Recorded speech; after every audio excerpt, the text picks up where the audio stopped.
Bangalore ബ്ലോഗിൻ്റെ part 2.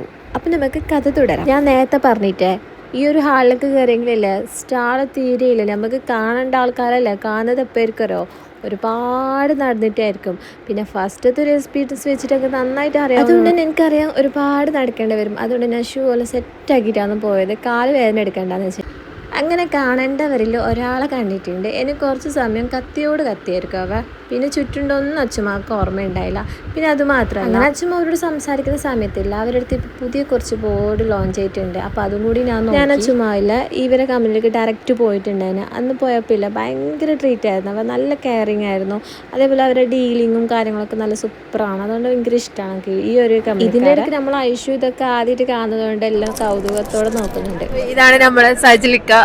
നമ്മൾ കുറേ നാളായിട്ട് ബോർഡ് എടുക്കുന്ന അതിന്റെ മാനേജർ അല്ലേ, എന്താ മാർക്കറ്റിംഗ് മാനേജർ. അപ്പോൾ ഇതാണ് നമ്മൾ റോക്ക് ബോണ്ടിലെ സജിലിക്ക. ഈ കന പറയുകയാണെങ്കിൽ എനിക്ക് ഭയങ്കര ഇഷ്ടമുള്ളൊരു പേഴ്സണാണ്. എന്താ ഈ കനോട് സംസാരിക്കുമ്പോൾ എന്തോ ഒരു പോസിറ്റീവ് എനർജിയാണ് നമുക്ക് കിട്ടുന്നത്. നമുക്ക് മാത്രമല്ല അച്ഛമ്മക്ക് ഭയങ്കര ഇഷ്ടമാണ്. അതേപോലെ തിരിച്ച് നമ്മളെ ഭയങ്കര ഇഷ്ടമാണ്. ഇടയ്ക്കിടയ്ക്ക് കമ്പനിയിലേക്ക് വരും, ഒത്തിരി സമയം സംസാരിക്കും. ഇക്കാനോട് സംസാരിക്കാൻ തുടങ്ങിക്കഴിഞ്ഞാലില്ല, അങ്കായാലും അച്ഛമ്മക്കായാലും സമയം പോകുന്നതല്ല. ഇക്ക പിന്നെ സമയം നോക്കുമ്പോഴായിരിക്കും ഇത്ര സമയമായി എന്നല്ല വിചാരിക്കും. പിന്നെ കുറച്ച് സമയം ഇക്കാര്യം ഇങ്ങനെ സംസാരിച്ചുകൊണ്ടിരിക്കുന്നതിന് ആ സമയത്താണ് റോക്ക് ബോണ്ടിൻ്റെ മെയിൻ ബോസ് വരുന്നത്. ഇവരെ കുറിച്ച് പറയണത് നല്ലൊരു മനുഷ്യനാണ്. അതേപോലെ അവർക്ക് അച്ഛമ്മനെ ഭയങ്കര ഇഷ്ടമാണ്. കാരണം അത്രയും പർച്ചേസ് നമ്മൾ ചെയ്തിട്ടുണ്ട്. ആ ഒരു ഇതിൽ തന്നെ അവർ പറയും, ഇത്രയും ചെറിയ പ്രായത്തിൽ ഇവൻ ഇത്രയും പർച്ചേസ് ചെയ്യുന്നുണ്ടെങ്കിൽ അവൻ്റെ കഴിവിനെ സമ്മതിക്കണം. അത് ഇടയ്ക്ക് ഇക്കയും പറയും. അത് കേൾക്കുമ്പോൾ നമുക്കൊരു സന്തോഷമല്ലേ, നമ്മളെ ബിസിനസ് വളരാനും ഇവരും നമ്മൾക്ക് അത്രയും സപ്പോർട്ട് ചെയ്യുന്നുണ്ടാവുക. പിന്നെ അവിടുത്തെ 2 സുന്ദരികളെ ഞാനൊന്ന് ഷൂട്ട് ചെയ്തു. അത് കണ്ടപ്പോൾ അവർ ചിരി കാണാൻ നല്ല രസമുണ്ടല്ല, നല്ല ഡ്രസ്സിങ് അല്ല, കാണാൻ നല്ല പാണ്ട്. അക്കും അതുപോലെ ഒന്ന് ഡ്രസ്സിങ് ചെയ്തിട്ട് പിന്നെ അവിടെ നമ്മൾ കുറച്ച് അങ്ങോട്ടും ഇങ്ങോട്ടും നടന്ന് ഞാൻ പറഞ്ഞ പോലെ ഉപ്പാട് പോകും കാലിൻ്റെ. പിന്നെ ഒരുപാട് സ്റ്റാളുണ്ട്, അതുകൊണ്ട് തന്നെ കുറേ നടക്കാണ്ട് വന്ന് ഇനിയും കുറച്ച് ആൾക്കാരെ കാണാനുണ്ട്. ഇതില്ലേ ഉപ്പാട് എങ്ങനെയുണ്ട് ഐഷു? വേദന എടുക്കുന്ന ഐഷു ഇട്ടിട്ടുണ്ടായ ഷൂ കാണുന്നതാ. നാട്ടില് തിരിച്ചെത്തുമ്പോ ഐഷുവിന്റെ കാലിന്റെ ബാക്കിലത്തെ പകുതി പോയിട്ടുണ്ടാവും.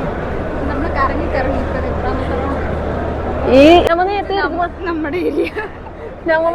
നേരത്തെ വന്നത് ഇടല്ല ഗൈസ്, നേരത്തെ നമ്മ വേറെ റൂട്ടിൽ പോയിട്ടുണ്ടായത്. അതാ നമ്മ അത് ഈടെ കൂടിയിട്ട് വന്നത്. കോമഡി എന്തെന്ന് വെച്ചാലില്ല, അച്ഛമ്മയിലോ പോയി നമ്മയിലോ പോയി, പിന്നെ നമുക്ക് കറങ്ങലായിരുന്നു. കാരണം അത്രയും സ്റ്റാളിലുണ്ട്. പെട്ടെന്ന് ആരെങ്കിലും നമ്മളെ കയ്യിൽ നിന്ന് മിസ്സായി കണ്ടുപിടിക്കാൻ കുറേ പണിയുണ്ട്. നമ്മയില്ല അതിലെ പോകുന്നു, അച്ഛമ്മ വേറെ അതിലെ പോകുന്നു. അങ്ങനെ ഫുള്ള് കറങ്ങി ഹാൾ 2 പണ്ടാരടി അങ്ങനെയില്ല. ഹാൾ 2 ഇറങ്ങിയിട്ട് പുറത്തൊക്കെ എത്തുമ്പോൾ അല്ല ചൂടെന്ന് പറഞ്ഞെങ്കിലില്ല. പിന്നെ കുറച്ച് ഷാൾ ഞാൻ ഐഷുവിന് ഷെയർ ചെയ്ത്, നല്ല ചൂടുണ്ടായി. അങ്ങനെ ഫൈനലി നമ്മൾ മിഷൻ്റെ ഹാളിലേക്ക് എത്തിയിട്ടുണ്ട്.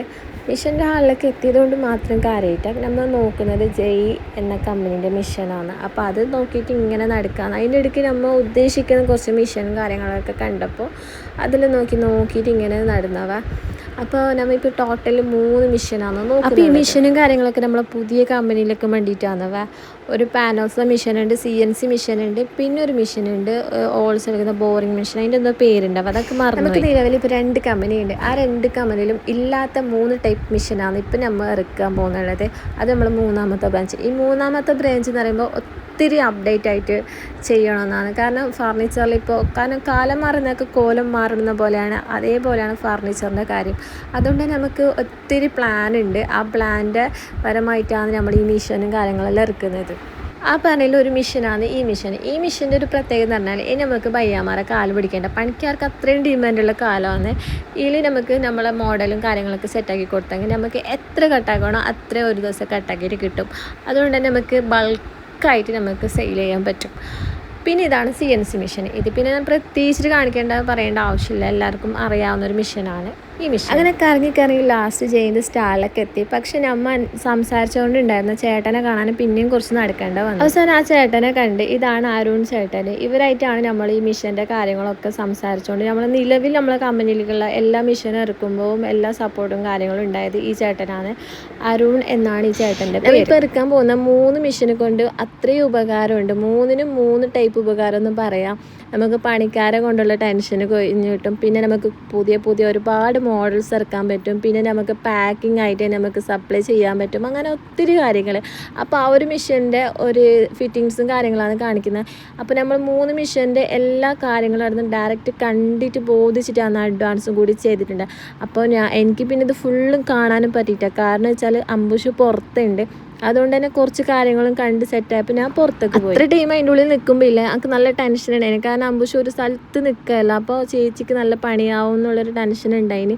അതുകൊണ്ട് തന്നെ പിന്നെ ഞാൻ കുറേ സമയമായതുകൊണ്ട് പിന്നെ പുറത്ത് വന്നേ.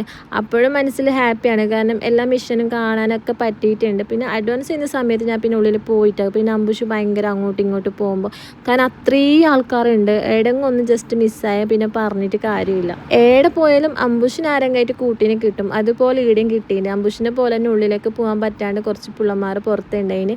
പിന്നെ കുറേ സമയം അംബുഷ് അവരൊക്കെ കളിച്ചുകൊണ്ടുണ്ടായി. എങ്കിലും അംബുഷ് അങ്ങോട്ടും ഇങ്ങോട്ടും ഓടിപ്പോകും, കാരണം അവിടെ അത്രയും ആൾക്കാരുണ്ടോണ്ട് എനിക്ക് ഭയങ്കര ടെൻഷനാണ്. അപ്പോൾ ആ ഒരു പേടികളൊന്നുണ്ടാകുന്ന ഞാൻ പിന്നെ പുറത്ത്. വേറെ കോമഡി എന്താ അറിയോ, ഇവർക്ക് മലയാളം അറിയില്ല, അംബുഷിന് ഹിന്ദി അറിയില്ല, പക്ഷേ സംസാരിക്കുന്നത് കാണുമ്പോൾ എല്ലാവർക്കും മനസ്സിലാവുന്നുണ്ട്. എന്തല്ലേ പിള്ളേരുടെ അവസ്ഥ, അവരുടെ സംസാരവും കളിയും കാണാൻ വേറെ അങ്ങനെ കുറച്ച് സമയം അവരെ കളിയും കാര്യങ്ങളും നോക്കി. പിന്നെ അതിൻ്റെ ഇടയിൽ ചേച്ചി അകത്തേക്ക് പോയി, ഞാൻ പിന്നെ അങ്ങോട്ടേക്ക് പോയിട്ടാ. കാരണം അംബുഷിൻ്റെ ഓട്ടവും ചാട്ടവും എന്ന് പറഞ്ഞാൽ അങ്ങനെയാണ്, ഒത്തിരി ആൾക്കാരുണ്ട്. സമയം പോകുന്ന വൈകുന്നേരം അന്നാൾക്ക് ആൾക്കാർ കൂടി പോകുന്നതാണ്. പിന്നെ ഇല്ലേ, പുതിയതായിട്ട് ബിസിനസ് എന്തെങ്കിലും ചെയ്യണമെന്നുണ്ടെങ്കിൽ അല്ലെങ്കിൽ എന്തെങ്കിലും പ്ലാൻ വേണം, പുതിയതായിട്ട് എന്തെങ്കിലും ഐഡിയാസ് എന്തെങ്കിലും വേണമെന്നുണ്ടെങ്കിൽ ഇതുപോലുള്ള എക്സിബിഷന് പോയാൽ മതി. നിലവിൽ ചെയ്തുകൊണ്ടിരിക്കുന്നവർക്ക് ഒരുപാട് കാര്യങ്ങൾ പഠിക്കാനും കിട്ടാനൊക്കെ ഉപകാരപ്പെടുന്ന സ്ഥലമാണ് ഈ ഒരു എക്സിബിഷന്. അങ്ങനെ എല്ലാം കഴിഞ്ഞ് അങ്ങ് പോകാൻ നിൽക്കുകയാണ്. അവസാനം ഇതിൻ്റെ അകത്തുനിന്ന് ഇറങ്ങുമ്പോൾ മനസ്സിലാകുന്നത് ഇതിൻ്റെ ഉള്ളിൽ ഇത്രയും മനുഷ്യന്മാരുണ്ടായിരുന്നു. അപ്പോൾ എൻ്റെ ഇന്നത്തെ ഈ വീഡിയോ കണ്ടിട്ട് നിങ്ങൾക്ക് ഇഷ്ടപ്പെട്ടിട്ടുണ്ടെങ്കിൽ ലൈക്ക് ചെയ്യുക, സപ്പോർട്ട് ചെയ്യുക. അപ്പോൾ അടുത്ത വീഡിയോ വരുന്നതാണ്. ഓക്കെ, തെറ്റ്.